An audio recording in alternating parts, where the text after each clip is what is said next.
Today, we're diving into account-based prospecting, the practice of targeting strategic, high-value accounts with focus and multi-threaded outreach.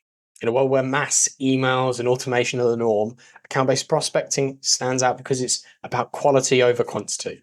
This isn't about blasting 1,000 contacts. It's about selecting 10 that truly matter, researching them in detail, and reaching out in a way that feels relevant, thoughtful, and credible. By the end of this session, you'll be able to understand how account-based prospecting differs from standard outreach and why it matters.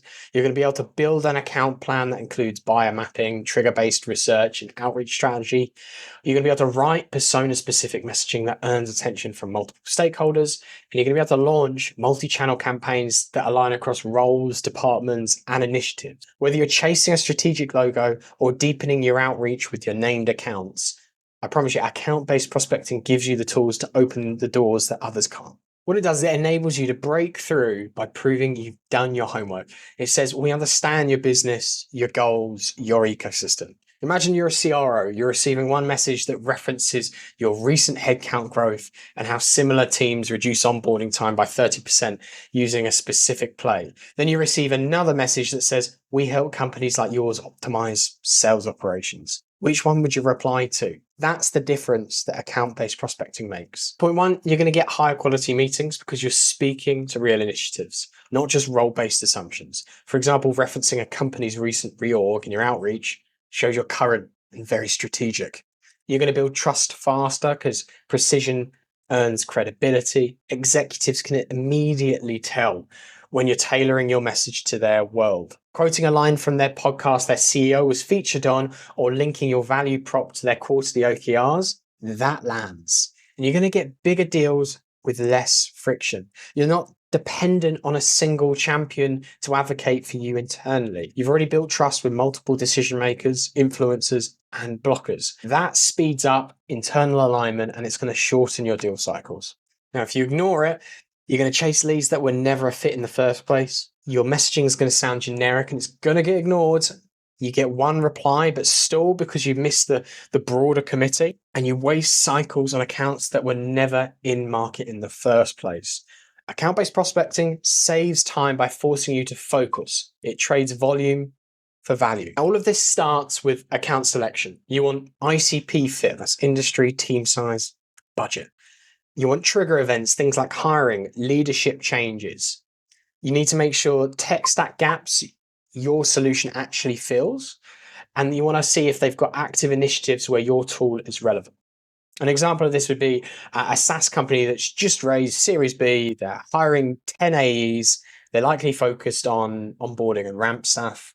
A perfect match for a training or an enablement solution. With your research, keep it practical. Check recent LinkedIn posts from the execs, review hiring pages, what roles are open, what tools are mentioned in the job descriptions. Look at tech stack on Built With or similar tech, Google for press releases, podcast interviews, and blogs.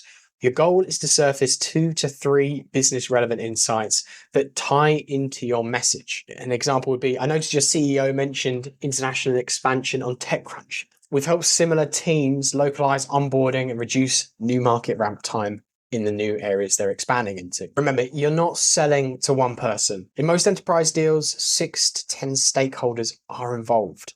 Mapped by title, role in buying process, whether that's decision maker, influencer, or the user, what the likely goal and friction is with each of these people. An example would be VP of sales. They want to drive quota attainment, likely worried about onboarding. RevOps roles will need clean data for forecasts. Enablement, they're going to care about scalable content and coaching tools. And now that we know that, it's time to tailor your message to the role. So in these examples with sales, help reps ramp 30% faster. In finance, cut overlapping tools spend by 15%. In IT, reduce support ticket with fewer logins. Use this structure.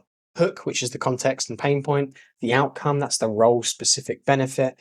And then the CTA, conversation, not a pitch. You want to avoid things like, we help companies like yours. Instead, be more specific. We've helped insert similar company speed up onboarding by 25% without adding headcount. Open to exploring that.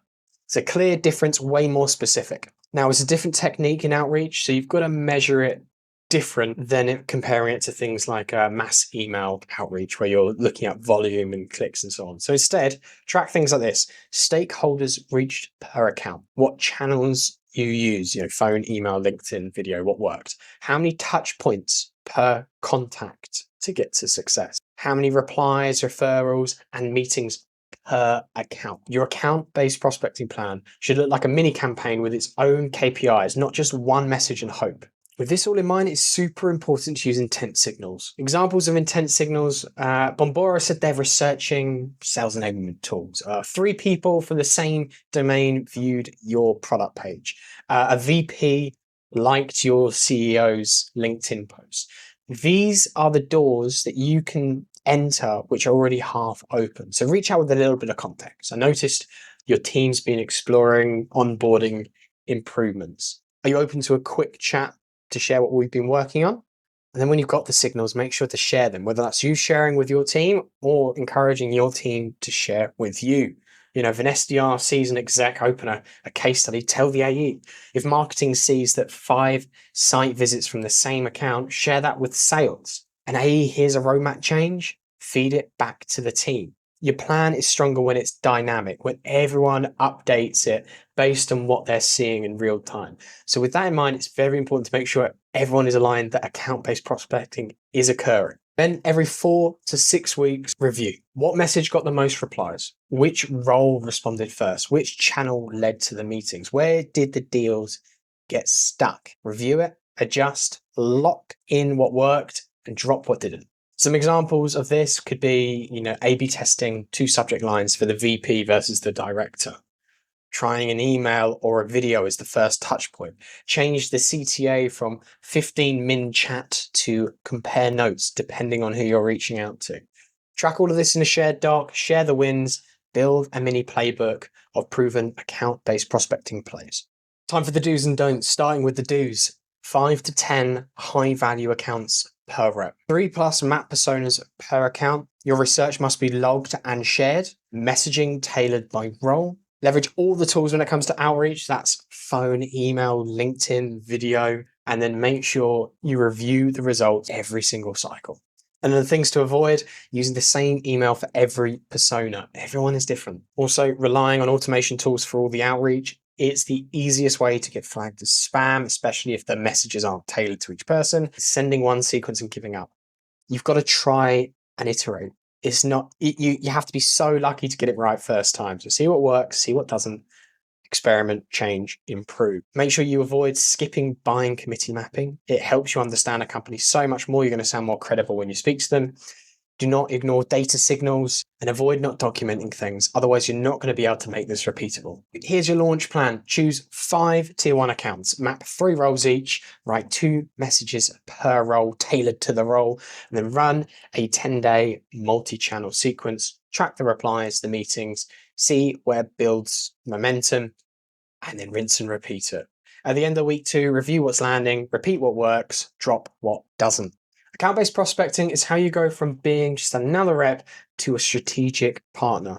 It's quality over quantity, it's planning over guessing, it's persona over product, it's signals over assumptions. Mastering this is going to mean shorter sales cycles, better meetings, and a pipeline that you and the team can actually predict. Let's go.